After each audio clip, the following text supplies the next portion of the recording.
Hey guys and gals, this is Mark Potter, the East Coast Regional Manager. Just got some tips and some instructions here on how to inspect and possibly change a filter on these international trucks with the 6.7. Some of the other trucks are very similar, so you'll find some of these instructions will be beneficial.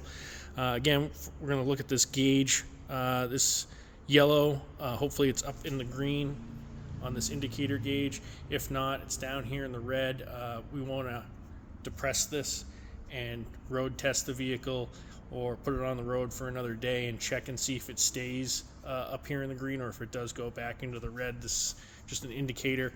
Sometimes weather, humidity can affect how this gauge will perform here, and sometimes if you have a real humid day you may see that this is down in the red, not necessarily indicating that we need to replace the filter, but just kind of an indicator to keep your eyes on. Drivers, keep your eyes on.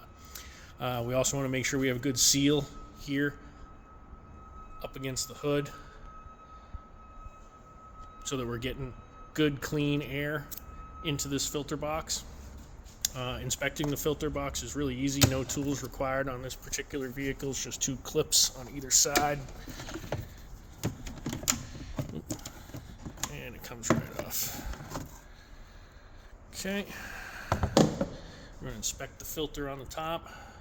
Relatively clean there, not too much debris.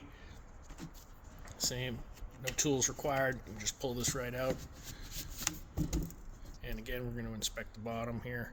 Again, relatively clean, doesn't look too bad on the outlet side going down into the rest of the air intake box. Again, looking for debris, any signs that we've got a lot of dirt or anything in there. This looks relatively clean. When you put your filter back, or when you're replacing the filter, you want to make sure you have a good seal here around the top of the intake box. When we're reinstalling, it's just these little tabs here on the back. Go in here. Okay. And again, guys, good seal. Make sure it's sitting down there tight.